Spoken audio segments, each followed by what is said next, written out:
Welcome to the 4Q podcast. My name is Sheena Shui. I have a Bachelor of Psychology, Masters of Counselling, and Masters of Social Work. My aim is to normalise rather than pathologise life. And in this podcast, we talk all things therapy, women's mental health, leadership, and business. So if you're ready to learn some tips, tricks, and hear some amazing stories to really amplify your life and your business, let's get into it. Welcome again to the 4Q podcast.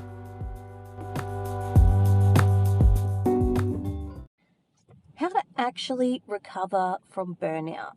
That's what we're going to talk about today on the 4Q podcast. It's Sheena here, and as always, I'm so thankful for you to be here, taking the time to connect with me, taking the time for yourself, to invest in yourself. That's wonderful. So if you're burnt out, stop listening to this podcast. Go listen to some music. Go do anything other than trying to learn and be productive and be all the things, okay? This episode is going to be about how do you recover from burnout? Okay, let's get into it. So we all know that to recover from burnout, or most of us would know, is that we actually need to rest and we actually have to set boundaries. But my job a lot of the time in the therapeutic space is actually teaching people how to rest. This can be really difficult for you if you're of the personality type of the high achiever, the leader, or the people person.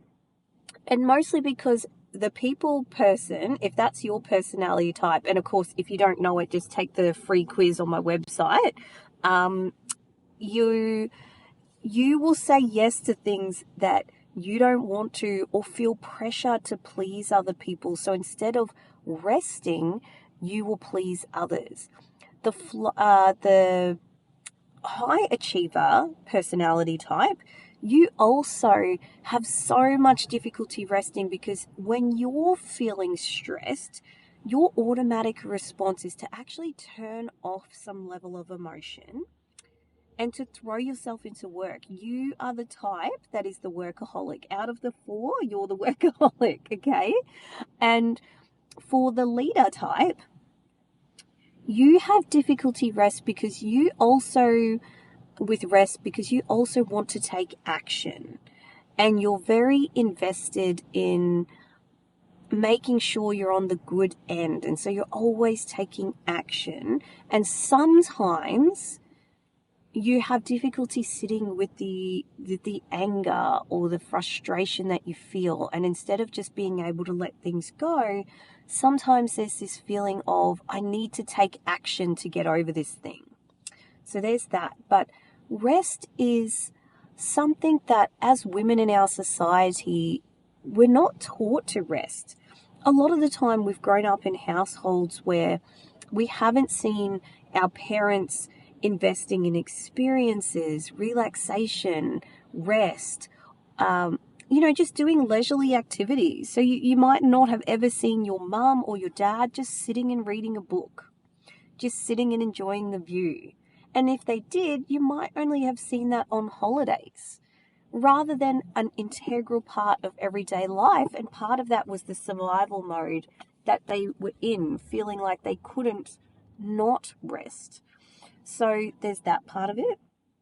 The other part of it is also remembering that a lot of us and a lot of our parents and families, not intentionally, not in purpose, but impressioned some beliefs around rest that aren't helpful. Maybe you grew up being yelled at for being lazy if you were on the couch or not doing something, or you can't do this until you do this, or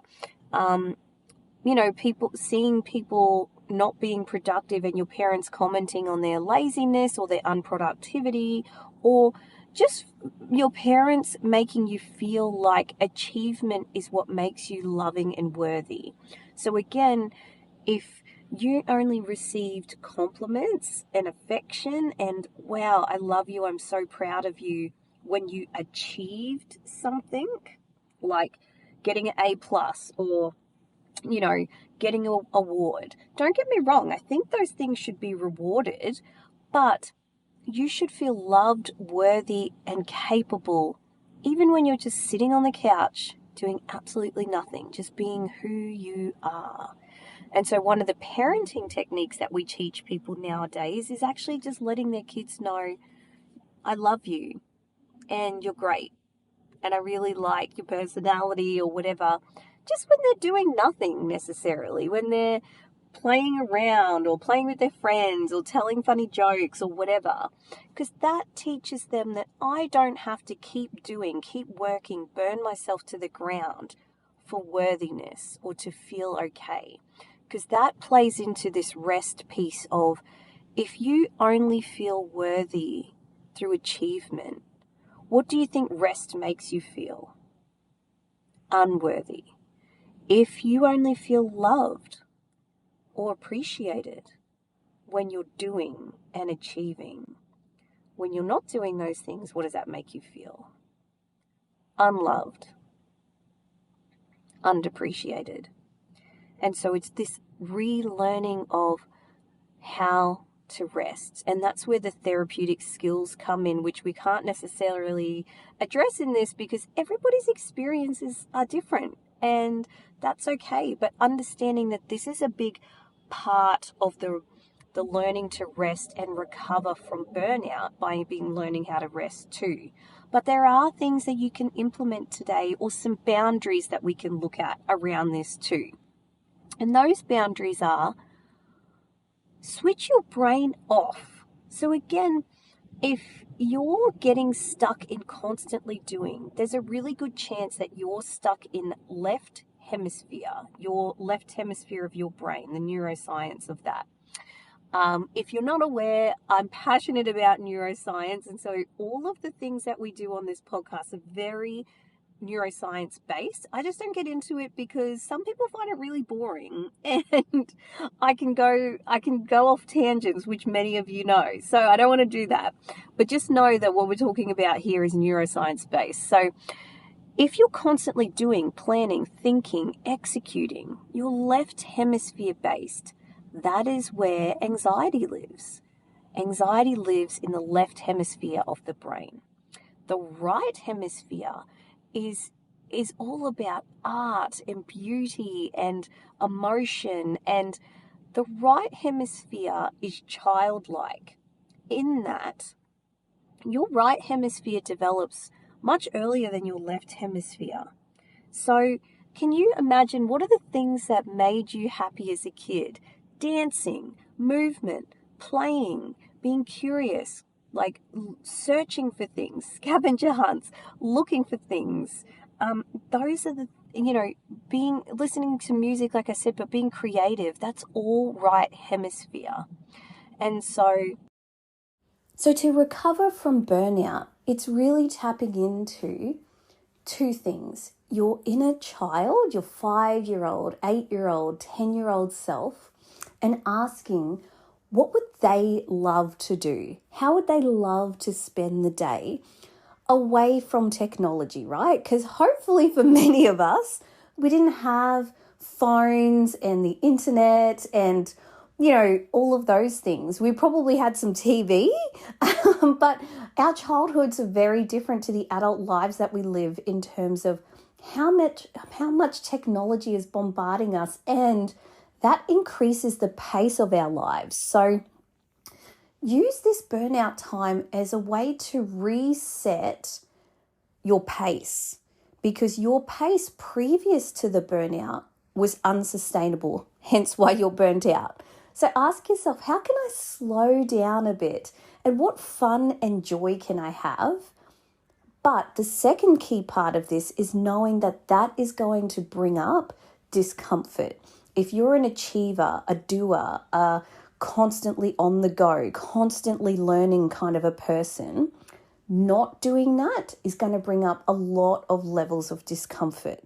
So just know that that's okay, and know that that's part of the healing. So if I said to you, look, this week, don't go on your social media accounts. Maybe even delete your apps. First 2 or 3 days are going to feel awful and uncomfortable because you're resetting your dopamine, your brain, and you're going to be going, oh, I should be replying to DMs, or I should be doing all the things. It's okay to just pull back, but finding a way to sit with that discomfort is really important. And it can be really helpful to, be outdoors or catching up with friends, doing the things that bring us back to the present moment. So you're not sort of sitting there thinking about those things.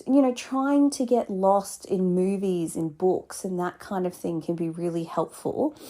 And breathing and meditation, look, I love breathing and meditation. I just find that when you're in the early stages of your recovery from anxious behaviors or burnout, it can feel almost a little bit patronizing of just breathe it out. Whereas, can it help? Yes. Can it regulate? Yes. Do I do breathing with you and teach you how to breathe? Yes. But I think that that's a lifestyle change that takes practice. Is it part of my daily routine? Absolutely. But it's not something that in the short term, when you're in the trenches, trying to just go, okay, let me just breathe it out, is not that great. So just being okay with the discomfort, knowing that discomfort is going to come, can sometimes be a big part of it, okay? So, it's the same thing that we say in therapy sometimes. It's like if we set the expectation that, sometimes when you come to a session, you might actually feel a bit more sad after. And that's okay. That's part of the healing. If I don't set that expectation for people, they might be really disappointed when they're going to therapy or coaching and they're not feeling, 200% over the moon, okay? So sometimes if you go, I need to reset, this is going to feel uncomfortable, but I have a chance to reset my life right now. I have a chance to learn from this. This burnout is giving me the opportunity to really slow down, ask myself what's sustainable long term, and readjust my life. Because if I don't listen to this moment, it's going to come back and it's going to come back worse. So if you haven't already seen the model on my Instagram, what I've spoken about is that stress turns into anxiety. And if you ignore the anxiety, that turns into burnout. And if you ignore the burnout, if you don't take this moment to pause, to stop, to sit with the discomfort, to try to understand it and reset yourself, it can turn into depression. And just to give a physical analogy is if you start off with a sniffle and, what you could do, you maybe could increase some vitamin C, you might take a day off working out, whatever that might be, you just sort of notice it. That's when stress is. Then you sort of have actually a clogged nose. That's the anxiety, okay? And then you go, oh, look, it's just a nose thing, like it's nothing major. Let's just keep doing all the regular things. Rather than, taking a moment to acknowledge the nose and go, oh, actually, I'm not feeling great. So I might slow down for a day or two so that this doesn't get worse. Okay, so if you ignore that, then all of a sudden you've got a chest thing or a throat thing because it keeps getting worse. And so at that point, you're at burnout. You have an option to go, you know what? I'm going to take a couple of days, just relax, drink some soup, take some vitamin C, or you can keep pushing through, and then that ends up being depression. And in the physical analogy, it's you end up with a chest infection or a lung infection. Maybe it turns into bronchitis or something, and you're out of action for much longer. Because you could have wrapped all this up when you just noticed the sniffle, when you noticed the clogged nose, when you noticed the throat and everything getting involved. You had an opportunity to pull back, stop, know that it's going to feel uncomfortable to call in sick to work or to, not work out, whatever that might be, knowing that a small level of discomfort is going to have longer term effect. Same thing with this burnout. I really want you to think about, if I don't address this, what could this turn into? And we talk about the mind-body connection a lot. This is the point where if you don't acknowledge this, I've seen people end up with chronic back pain with no physical explanation, okay? I've seen people with lung issues, lung infections, that difficulty recovering, that immunity is lowered. So then you're ending up also, IBS, huge with people with anxiety and burnout, okay? So IBS, difficulty with vision, all of the things because your adrenals are so pumped out and you're actually damaging your body with how much cortisol and adrenaline has been going through. So all of your organs are actually getting affected by this. So you've got an opportunity here. Take it. Please take it.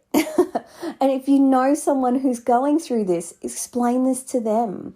Ask yourself, how can we go through this together? How can we encourage each other to slow down? How can we call each other out when we're not relaxing? So I had a friend recently who is burnt out. She took a week off. During her week off, organized the whole house, was listening to all these business podcasts and reading all this stuff. And don't get me wrong, that probably lit her up and she felt good about it.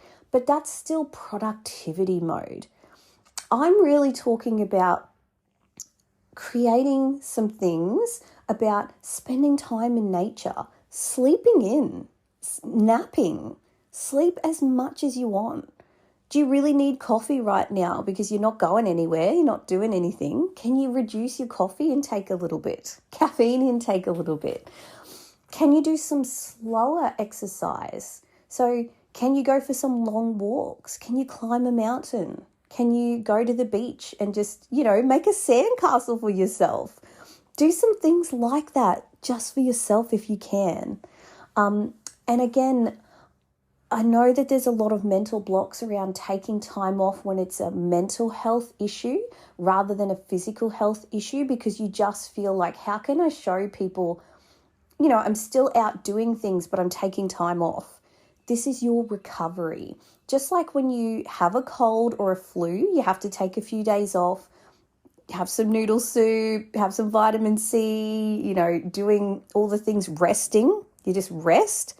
Same thing is that your burnout recovery might look like spending the day at the beach, catching up with a friend and just hanging out, going to sit on a mountainside somewhere, whatever that looks like for you, going to a float session. That's okay.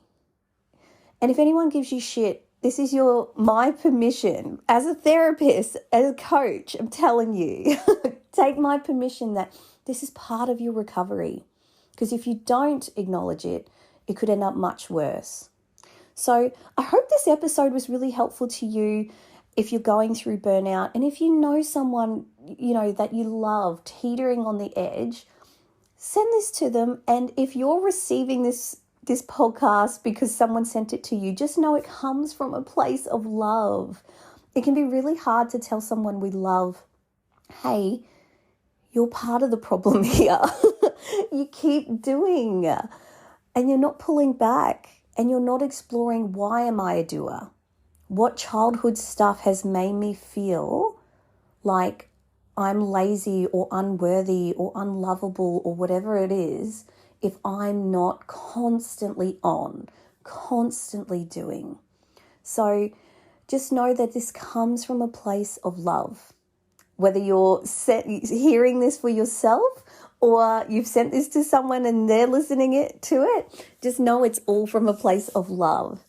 And before we go, if you're in this place or If you're, wanting to work on yourself and you just haven't had the time or the energy to come to one-on-one sessions, we've got a brand new program coming out called Clarity Co.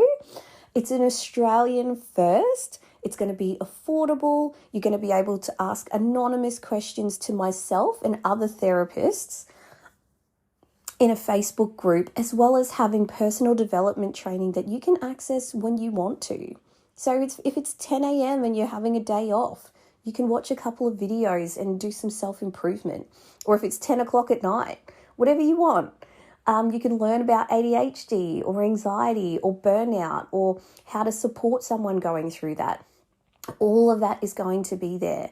So look out for that. I cannot wait to launch this program. It's going to be so incredible and I can't wait to support you through it. And it's going to be super affordable. So keep your eye out for that. Join the wait list or apply for it now. We've got a link. I will link it in the show notes. And I will see you at the next episode of the 4Q podcast. Bye for now.